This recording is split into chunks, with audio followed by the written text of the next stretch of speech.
আসসালামু আলাইকুম, সবাইকে শুভেচ্ছা জানিয়ে আজকের এই ভিডিওটি শুরু করতে যাচ্ছি। আজকে আমরা অবস্থান করছি উত্তরা ৯ নম্বর সেক্টরে।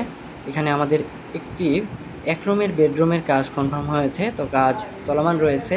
মোটামুটি এখানে আমাদের বোর্ডের কাজ শেষ, এখন রঙের পুটিংয়ের কাজ চলতেছে এখন। আর তারপরে আমরা এখানে যেগুলো করেছি আপনাদের একটু দেখাই। আমরা এখানে আপনার ড্রেসিং টেবিল করে দিয়েছি, একটি খাটের ব্যাকড্রপ করে দিয়েছি, বেড ব্যাকড্রপ যেটা সেটা করেছি। তারপরে আপনার এখানে ক্যাবিনেট করে দিয়েছি, এই পাশে একটি ক্যাবিনেট করে দিয়েছি, সামনে দরজার পাশে একটি টিভি ক্যাবিনেট করে দিয়েছি, আর কার্টেন পেলমেট করে দিয়েছি। মানে এক রুমে যতগুলো কাজ করা যায় আর কি, আমাদের রিকোয়ারমেন্ট ছিল এক রুমের মধ্যে যেন সব কিছু করা হয়। এখানে একটি ড্রেসিং টেবিলের পিছনে কসমেটিক যেন রাখতে পারে সেটা করে দিয়েছি। তো সম্পূর্ণ ভিডিও নিয়ে আবারও আপনাদের সামনে আসবো। সে পর্যন্ত সবাই ভালো থাকবেন, সুস্থ থাকবেন। আসসালামু আলাইকুম।